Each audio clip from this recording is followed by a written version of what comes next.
Good morning, everyone. We have continued with our lesson, our changing earth. कि हमारी अर्थ के अंदर जो बदलाव है उनके बारे में पढ़ रहे थे. Different forces were there inside the earth as well as outside the earth crust, जिनको हमने बोला एंडोजेनिक और exogenic forces, volcanoes, earthquakes, landslides. हमने बहुत सारी चीजें पढ़ी. उसके बाद yesterday we have discussed about the changing of landforms through reverse. की जो हमारे पास नदियां हैं वो किस प्रकार के लैंडफॉर्म्स अलग अलग बनाती है, क्या क्या चेंजेस उनके द्वारा आते हैं. उसमें हमने बहुत सारी चीजें पढ़ी थी. Meanders, oxbow lake, deltas, levees, flood plains. ये हमें सारे बहुत सारे रिवर्स के जो हमारे पास इरोजन और डिपोजिशन के तहत जो लैंडफॉर्म्स बने थे उसके बारे में पढ़ा था. Today we are going to discuss about the work of sea waves. जिस प्रकार नदियां इरोजन और डिपोजिशन का काम करती हैं उसी प्रकार सी वेव्स हैं, वो भी कंटिन्यूस मूव तो है ही, वो भी कुछ ना कुछ लैंडफॉर्म से बदलाव करती हैं. तो we are going to discuss about all in this next classes. देखो first sea caves. How the sea caves are formed. If there is any mountainous area और any rock inside the sea or just nearby the sea, what happened, the waves strike continuously to that rock. उस चट्टान से लगातार टकराती हैं. अब हमारे पास मान लीजिए हमारे पास एक पूरी चट्टान है कि यहां तक. अब सी वेव्स है तो कई बार हाइट अगर इससे ज्यादा इसके ऊपर से तो नहीं जाएगा, लेकिन लगातार टकराएंगी तो धीरे धीरे इस हिस्से को इतने हिस्से को मान लो इसे रॉक ने तोड़ दिया. रॉक के इस हिस्से को किसने तोड़ दिया? सी वेव्स ने. समुद्र की लहरें आई तेज गति से और लगातार उसे बार बार टकरा रही हैं. तो उस टकराने के बाद धीरे धीरे तो हिस्सा है कुछ उसका उस चट्टान का टूट गया और धीरे धीरे हिस्सा टकराते टकराते टूटते टूटते बहुत गहरी जगह बन गई, आगे तक जगह बन गई. अगर पहाड़ों में इस प्रकार की जगह होती है, पहाड़ ऊपर तो रूफ रह जाती है, अंदर काफी दूर तक जगह बनी रहे और उसके आगे फिर क्लोज हो, तो क्या कहते हैं हम? केव्स, गुफाएं. तो इस प्रकार समुद्र में बनाई क्या होगी? सी केव्स. यानी जो वेव्स थी समुद्र में वो लगातार किसी रॉक जो हमारे पास वहां थी या माउंटेन्स एरिया से लगातार टकराई. उसके बाद उसके बीच से, क्योंकि हाइट ज्यादा हाइट नहीं रही और लगातार जो वेव्स आ रही हैं, तो लगातार अगर एक ही जगह पर टकराते तो they are going to erode it, उसको तोड़ेगी वो.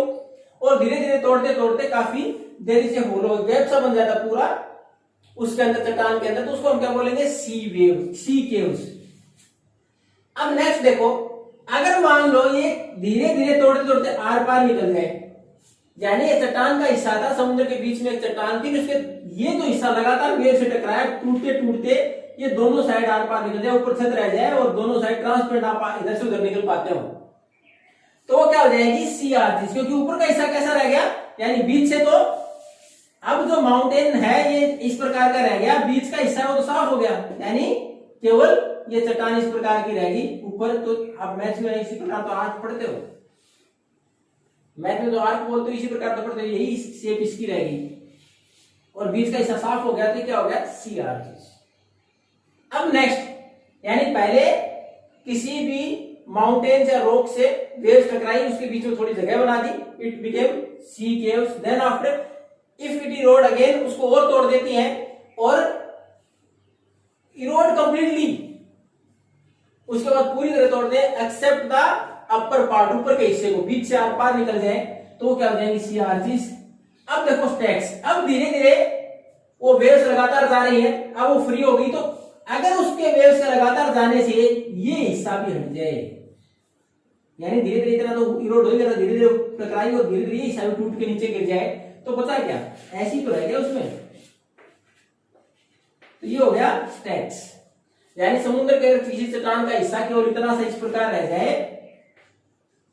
एक हिस्सा, तो क्या रह जाएगा? स्टैक्स. अब देखो सी क्लिफ. अगर कोस्ट के साथ कोई माउंटेन रेंज लगती है, अगर किसी भी कोस्ट के साथ, किसी तट के साथ माउंटेन रेंज लगती है, तो लगातार अगर उस प्रकार टकराती है वेव्स, तो उस बराबर हिस्से को तोड़ती रहती हैं.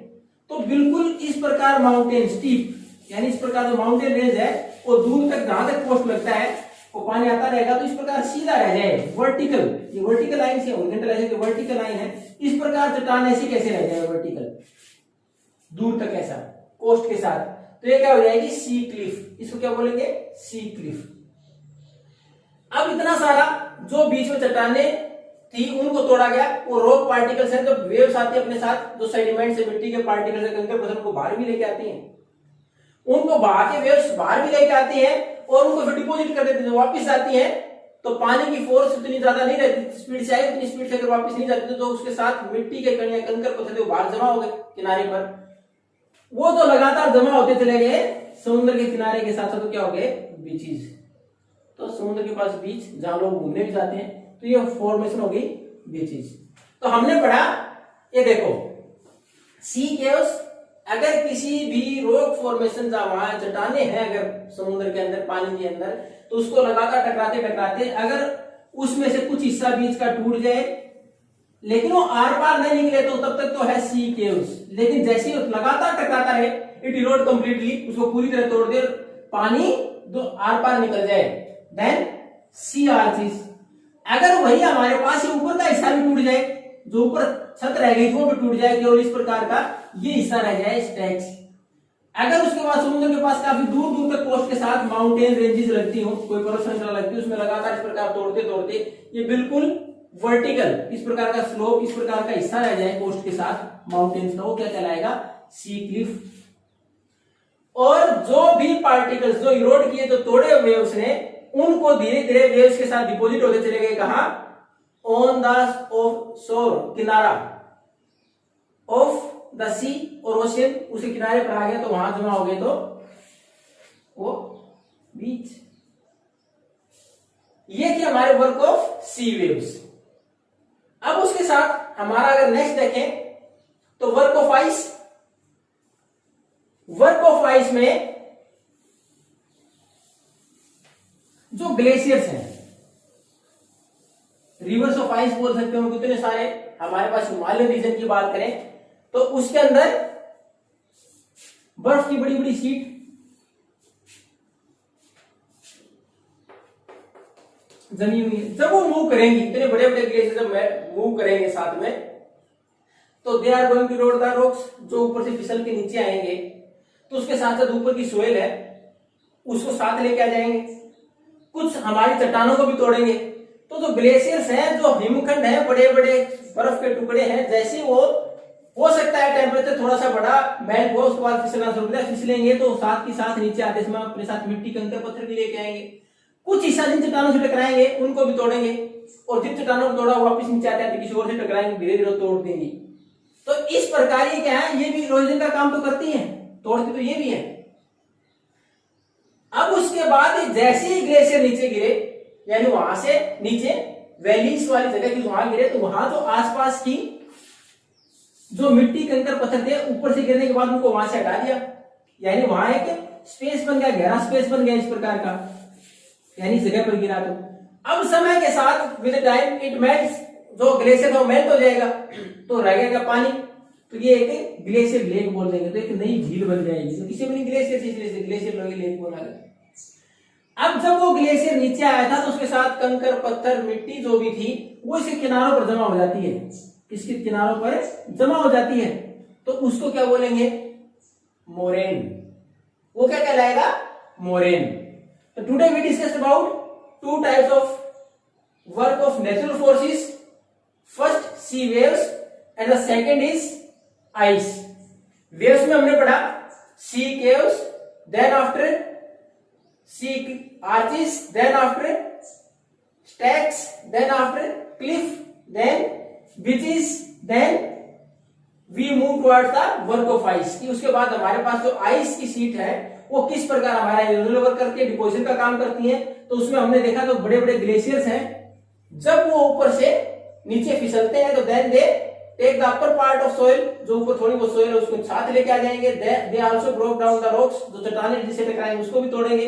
Ultimately when they fall down at the base of the mountain, जहां नीचे घाटियां उसके अंदर अगर गिरेंगे तो उसके बाद क्या होगा, दे मेक ए होलो और स्पेस देयर, एक स्पेस बन जाएगा जहां गिरे, और उसके बाद वो मेल्ट होने के बाद पानी जमा हो जाएगा, क्या हो जाएगा वो ग्लेशियर लेक, वो झील बन जाएगी।